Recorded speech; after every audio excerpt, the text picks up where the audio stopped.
Come make me tell you about the things them way I want, sir. Back in the days when the dancer used to warm, sir. When Clinton Lindsay used to bust them, make them go on, sir. Whole heap of artists Clinton bring come up America. Some never know say Clinton Lindsay.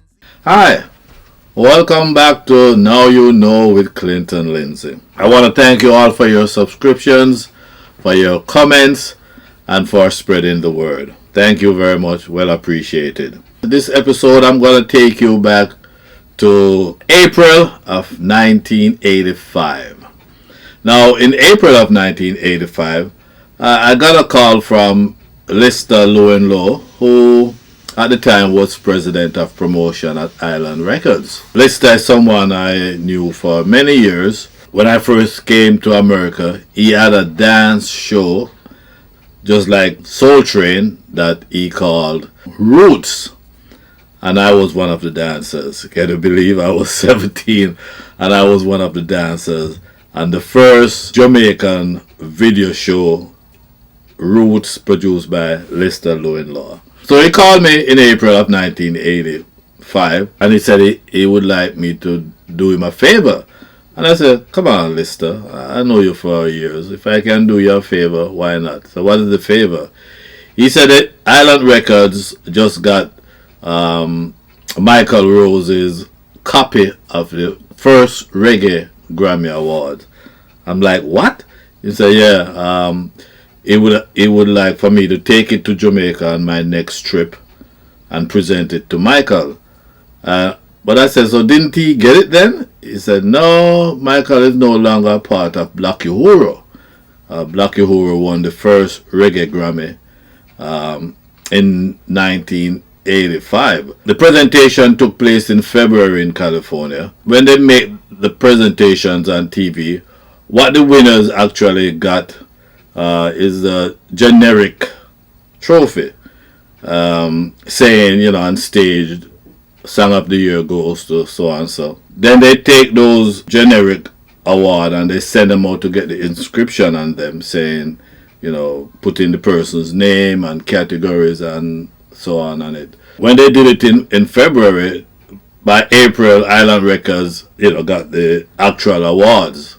I would presume at that time the other guys in the group got theirs, but Michael didn't get his. So let's just, asked me to, when I'm going back to Jamaica, if I could do the favor and present it to Michael Rose.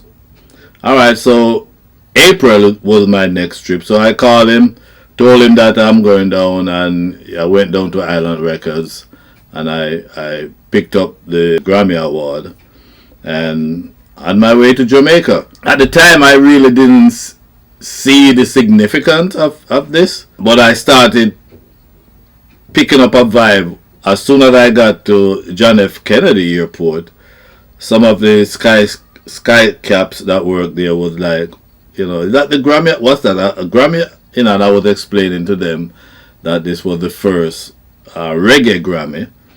When I checked in at American Airlines, put the Grammy on the counter, and the attendants, they were like all excited to see, they were touching it and so on. I got on the plane, and the same thing, I had it in my lap, people were going back and forth and they would see it. I guess seeing it on TV is one thing, but to actually see the actual Grammy, they were all getting excited.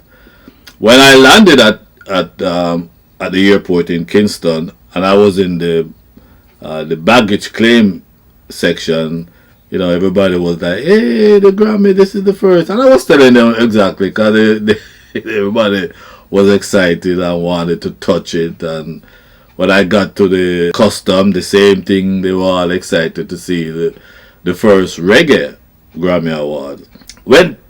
Took it to where I was staying in Spanish Town. I have a few friends taking pictures with it and all of that.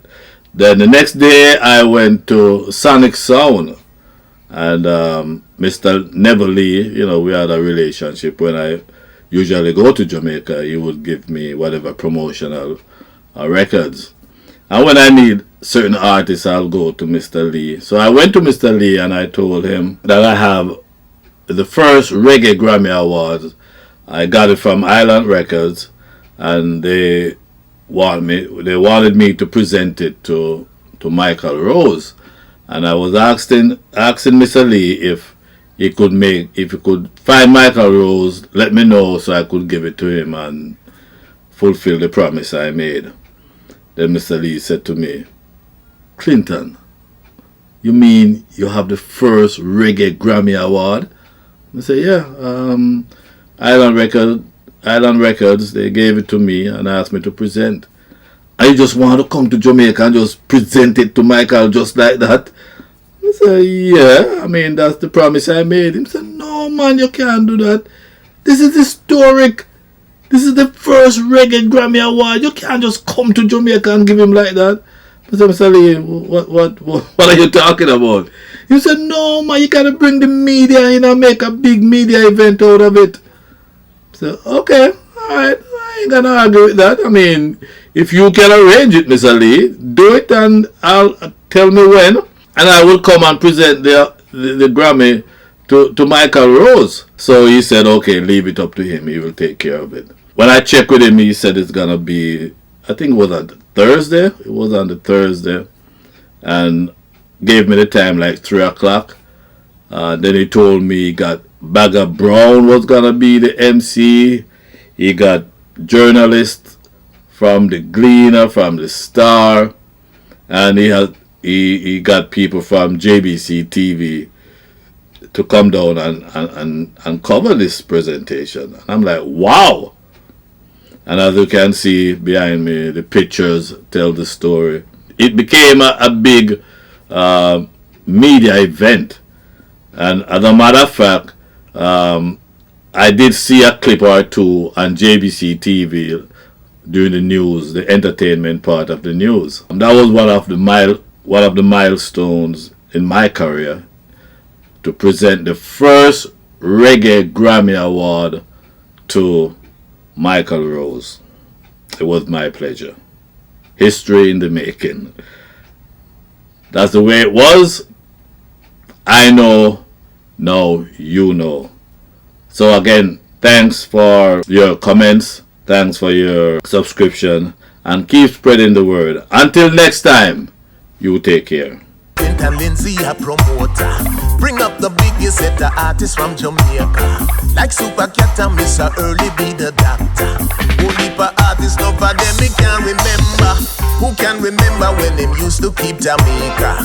The kind of show that used to give out no for water to reggae artists.